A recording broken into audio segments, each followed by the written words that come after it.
My ആസ്ട്രിവൻ July മാസം സമ്പൂർണ്ണ മാസഫലം. മേടം, അശ്വതി, ഭരണി, കാർത്തിക ആദ്യഭാഗം. മേടം രാശിക്കാർക്ക് ജൂലൈ മാസം ഗുണദോഷ സമ്മിശ്രമായിരിക്കും. സാമ്പത്തിക നില ഭദ്രമായി തുടരും. വാക്കുകൾ സൂക്ഷിച്ച് സംസാരിക്കാൻ പ്രത്യേകം ശ്രദ്ധിക്കുക. അടുത്തത് ഇടവം. കാർത്തിക അവസാന മുക്കാൽ, രോഹിണി, മകയിരം ആദ്യ പകുതി. പങ്കാളിയുടെ സഹായം കൊണ്ട് പല നേട്ടങ്ങളും ഉണ്ടാകും. അലസത പൂർണ്ണമായി വിട്ടുമാറും. പുതിയ പ്രണയബന്ധങ്ങൾ ഉടലെടുക്കാൻ ഇടയുണ്ട്. വിദേശയാത്രയ്ക്ക് പരിശ്രമിക്കുന്നവർക്ക് അതിനുള്ള അവസരങ്ങൾ ലഭിക്കും. സർക്കാർ ജീവനക്കാർക്ക് സ്ഥലം മാറ്റം ലഭിക്കാനിടയുണ്ട്. നഷ്ടപ്പെട്ടു എന്ന് കരുതിയ ഒരു വസ്തു തിരിച്ചു കിട്ടും. ആരോഗ്യസ്ഥിതി തൃപ്തികരമായി തുടരും. ഉദ്യോഗാർത്ഥികൾ പുതിയ ജോലിയിൽ പ്രവേശിക്കും. അടുത്തത് മിഥുനം, മകയിരം രണ്ടാം പകുതി, തിരുവാതിര, പുണർത്തം ആദ്യ പകുതി. മക്കൾക്ക് വേണ്ടിയുള്ള ചെലവുകൾ വർദ്ധിക്കും. ദൂരയാത്ര ചെയ്യും. സ്വർണ്ണാഭരണങ്ങൾ സമ്മാനമായി ലഭിക്കും. സ്വന്തമായി ഭൂമി വാങ്ങാനുള്ള ആഗ്രഹം സഫലമാകും. ഉന്നത വ്യക്തികളുമായി സൗഹൃദം സ്ഥാപിക്കും. കാത്തിരുന്ന നിയമന ഉത്തരവ് എത്തിച്ചേരും. കലാമത്സരങ്ങളിൽ ഉന്നത വിജയം നേടും. വാഹനത്തിന് കേടുപാടുകൾ സംഭവിക്കാനിടയുണ്ട്. അടുത്തത് കർക്കടകം, പുണർത്തം അവസാന കാൽഭാഗം, പൂയം, ആയില്യം. വിദ്യാർത്ഥികൾ പഠനയാത്ര നടത്തും. വസ്തു സംബന്ധമായ വ്യവഹാരങ്ങൾക്ക് പരിഹാരമുണ്ടാകും.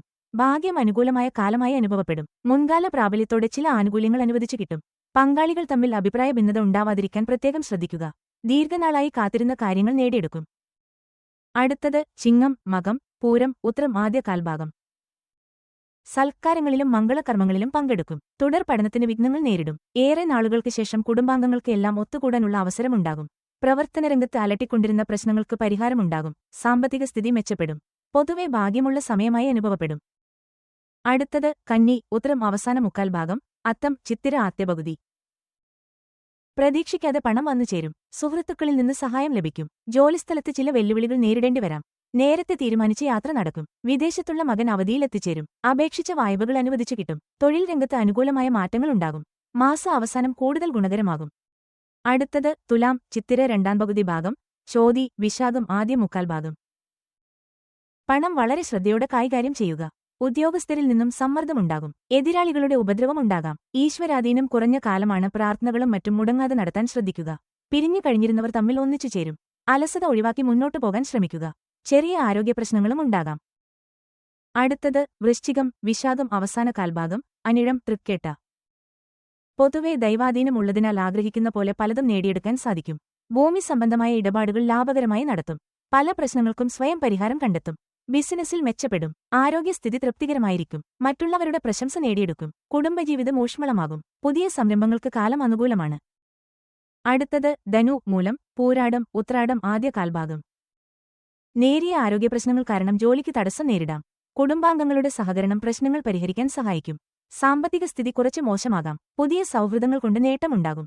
കലാരംഗത്ത് ശോഭിക്കാൻ കഴിയും. നിക്ഷേപങ്ങൾ കരുതലോടെ നടത്താൻ ശ്രദ്ധിക്കുക. വിവാഹ ആലോചനയിൽ തീരുമാനമാകും. അടുത്തത് മകരം, ഉത്രാടം, തിരുവോണം, അവിട്ടം ആദ്യപകുതി.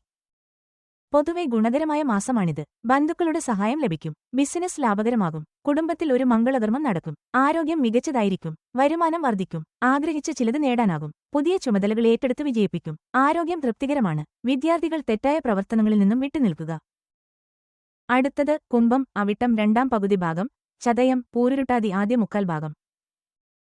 കുടുംബാംഗങ്ങളുടെ വിവാഹവുമായി ബന്ധപ്പെട്ട പ്രവർത്തനങ്ങളിൽ ഏർപ്പെടാം. ചിലപ്പോൾ അമിത ആത്മവിശ്വാസം നിങ്ങളുടെ പ്രശ്നങ്ങൾക്ക് കാരണമാകാം. പുണ്യകർമ്മങ്ങളിൽ പങ്കുചേരും. കടം കൊടുത്ത പണം മടക്കി കിട്ടും. ആധുനിക ഗൃഹോപകരണങ്ങൾ സമ്പാദിക്കും. ഉല്ലാസയാത്ര ചെയ്യാൻ സാധിക്കും. വിദ്യാർത്ഥികൾ പഠനകാര്യത്തിൽ കൂടുതൽ ശ്രദ്ധിക്കുക. അടുത്തത് മീനം, പൂരുരുട്ടാതി അവസാന കാൽഭാഗം, ഉത്രട്ടാതി, രേവതി. പുതിയ വാഹനം വാങ്ങും. പല കാര്യങ്ങൾക്കായി ഒരുപാട് പ്രാവശ്യം പരിശ്രമിക്കേണ്ടി വരാം. പഴയ വാഹനം മാറ്റി പുതിയത് വാങ്ങും.